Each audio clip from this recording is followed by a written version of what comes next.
ओम श्री हरि। अनुराग पदावली पदक्रमा 86 से 90। सूरदास जी कहते हैं कि कोई गोपी कह रही है, यदि मैं विधाता को अपने वश में कर पाऊं तो सखी कुछ तेरा कहना हो और मैं भी अपनी अभिलाषा पूर्ण कर लूं।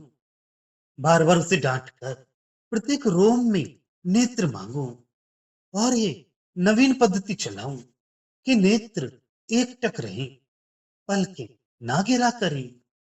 क्या करूं, घनश्याम तो शोभा की राशि ही और देखने के साधन नेत्र दो ही हैं, उनमें स्थान है नहीं।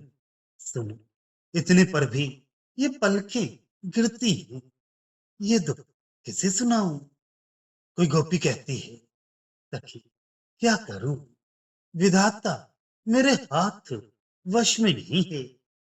वे श्याम सुंदर को देखने का आनंद और ये हमारे शरीर की विवश अवस्था, नेत्रों की असमर्थता के रोष से स्वयं में मर कष्ट पा रही हूं। जब केवल दो अपने नेत्र देखती हूं तब सोचती हूं, इस मूर्ख ब्रह्मा ने सारे अंग बनाए इस प्रकार। अतः मन ही मन कुढ़ती रहती हूं, चारों ओर दृष्टि दौड़ाती हूं, ये देखने के लिए कि ऐसा कौन है जो उसे पकड़ लाए।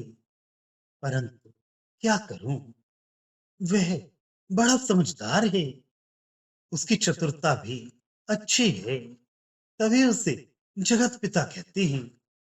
किंतु श्याम सुंदर का विरज में अवतार होगा, ये जानकर भी उसने हमें बहुत से नेत्र क्यों नहीं दिए, ये हमारी समझ में नहीं आता।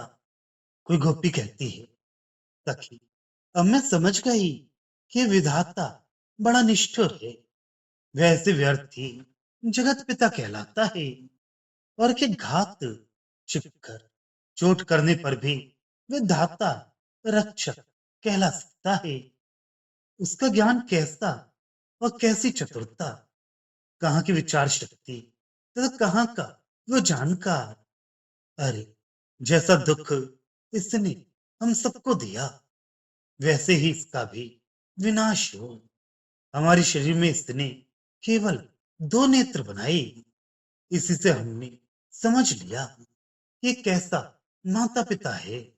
श्याम सुंदर की शोभा से ये नेत्र तृप्त न होकर बार बार व्याकुल होकर लौट आते हैं।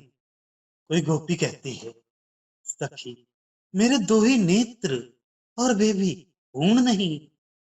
मोहन को बिना देखे क्षण भर भी शांति नहीं मिलती, उस पर ये पलक गिराने का स्वभाव बना दिया। ये बार बार उस शोभा को देखते ही रहना चाहते हैं, किंतु पलकों का गिरना रूप जो साथी मिल गए हैं, वे क्षण क्षण पर आड़ करते रहते हैं। वे दोनों नेत्र शाम को देखते ही भर आते हैं, अतः मैं उन मोहन को कैसे पहचानूं। बिना नेत्र के कोई भेद रहस्य कैसे देख सकता है। निष्ठुर विधाता ने जो नेत्र दिए हैं, वे भी पलकों के पड़ते ही निमिष मात्र में आंसुओं से भर जाते हैं।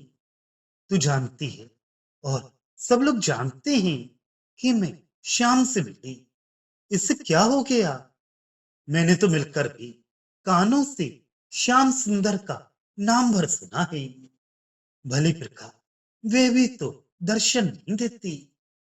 कोई गोपी कहती है, सखी मैं श्याम को कैसे पहचानूं।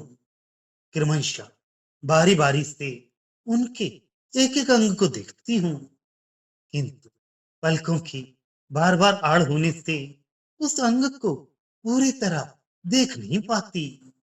फिर नेत्रों को स्थिर करके देखती हूँ, पलकों का गिरना रोककर उस शोभा का अनुमान करती हूँ, किंतु इतने में तो कुछ और ही भाव, कुछ और ही शोभा हो जाती है।